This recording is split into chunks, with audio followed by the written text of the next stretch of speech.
Hey fellas, let's do some biblical reading. Genesis 25 in today. Abraham's old age and descendants. This isn't gonna be that fun of a chapter, I think. Not that insightful, but there's a couple of things that I want to talk about here. Now Abraham took another wife. Her name was Keturah. She bore him Zimram, Joksham, Medam, Midiak, Ishkab, Shuam. I'm just gonna speed read through these names. Jokshan fathered Sheba and Dedan. Dedan's sons were Ashurium, Letusium, and Lumium. I'm reading through this just so I can say that I read them.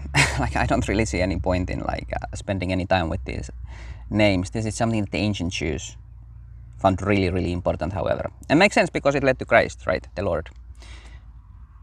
Kind of strange that they then would reject him after going through all this trouble. Now Abraham gave everything that he had to Isaac, but the sons of Abraham's concubines, Abram had given gifts and sent them away from his son Isaac while he was still living, eastward to the land of the east. Now these are the days of the years of Abraham's life that he lived, 175 years. That's a good long life.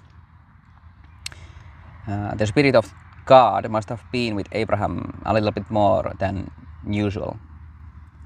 So Abraham breathed his last and died at a good old age, old and satisfied. That's interesting.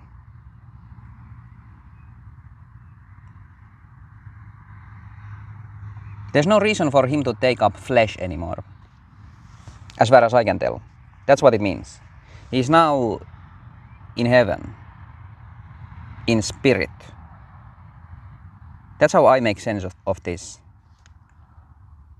This isn't true for the apostles, for example, or the people who are under the altar who need, ask God for, vengeance, right?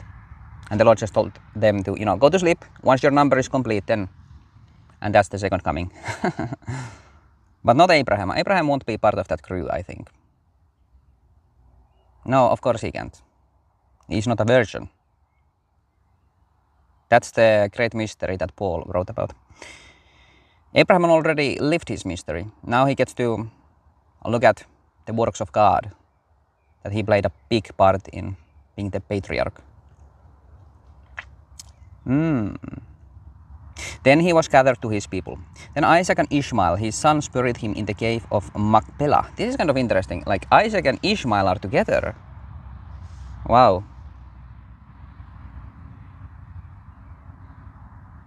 The day will come when Jews and Muslims, well, not Muslims, but Arabs, will be together. I'm talking about, this split that happened here between Isaac and Ishmael. Like they consider Ishmael to be their ancestor in the Middle East. And Isaac is, of course, of the Jews, the line of David. Yeah. Isaac and Ishmael, his sons, buried him in the cave of Machpelah in the field of Ephron, son of Zorah the Hittite, next to Mamre, the field that Abraham bought from the sons of Heth. Then Abraham is buried along with Sarah, his wife. Sarah went with him also. It doesn't say if she was satisfied, but I would say so. Yeah. They became one flesh. They married. Yeah.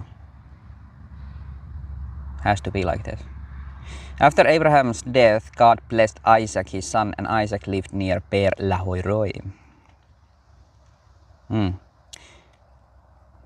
Now these are the genealogies of Ishmael, Abraham's son, whom Hagar, Sarah, Egyptian slave girl, bore to Abraham. These are the names of the sons of Ishmael by their names according to their descendants. Ishmael's firstborn, Nebayot, then Kedar, Adbeel, Mipsa, Mishma, Duma, Masha, Hada, Tema, Yetur, Napish, and Kedem. These are Ishmael's sons, and these are their names by their unwalled and walled settlements, 12 princes according to their clans. 12. There's that number.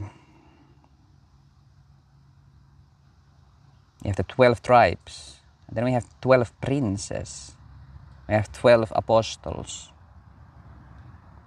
Yeah. These are the years of Ishmael's life, 137 years. He breathed his last, died, and was gathered to his peoples.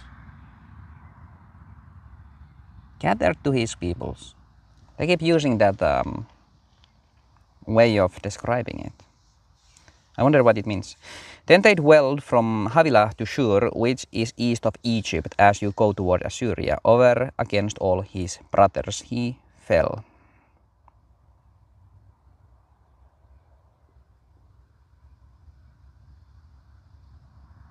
What? Over against all his brothers he fell. Who?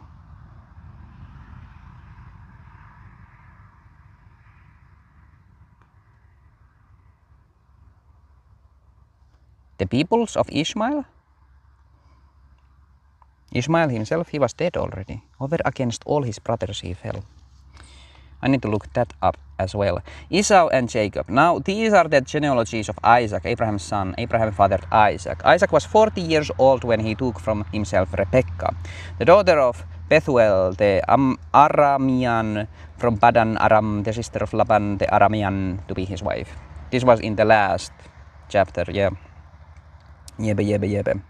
Isaac prayed to Adonai on behalf of his wife because she was barren. Adonai answered his plea and his wife Rebekah became pregnant. But the children struggled with one another inside her, and she said, "If it's like this, why is this happening to me?" So she went to inquire of Adonai. Adonai said to her, "Two nations are in your womb, and two peoples from your body will be separated.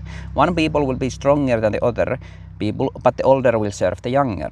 When her time came to give birth, indeed there were twins in her womb. Now the first came out reddish. All of him was like a fur coat, and they named him Esau. This is the wild one. Afterward, his brother came out with his hand holding onto Esau's heel, so he was named Jacob.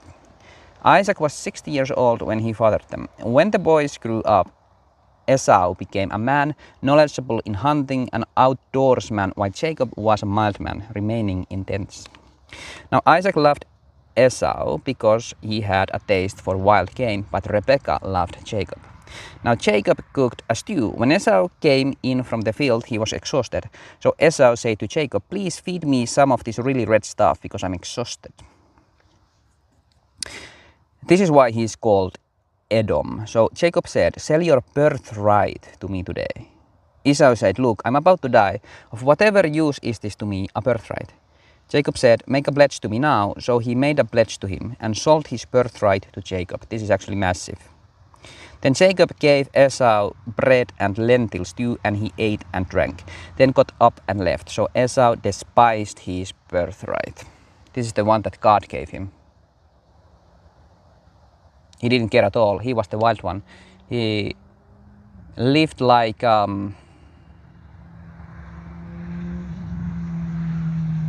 he lived a kind of life that's not very godly, right? It's not very thoughtful, it's not mindful, it's not spiritual. He probably enjoyed the life he had, loved it in his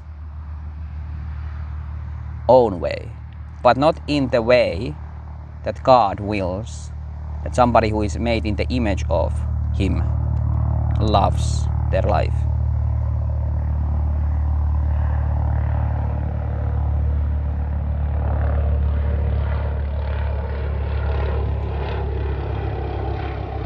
And just for a meat stew, he gave it away like it was nothing, the promises of God. He absolutely did not care about God at all, it seems like. So Esau despised his birthright. I remember when David also, it's written that David despised God. There's that word, despised. This is kind of the same thing. It's like they preferred something over God.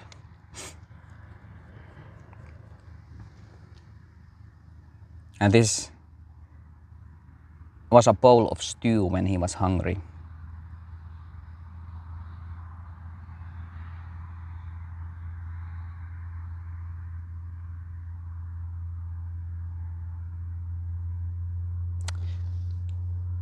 It's so casual. the way he gave it up, right? But if you think about it, when God makes promises and we believe, we have faith,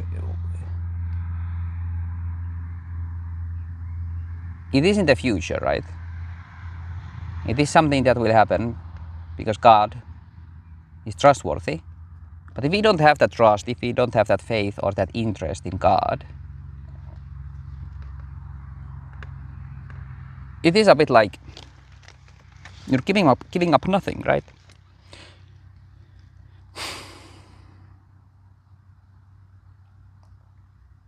I guess that is why Esau gave it up. I remember it's written in scripture that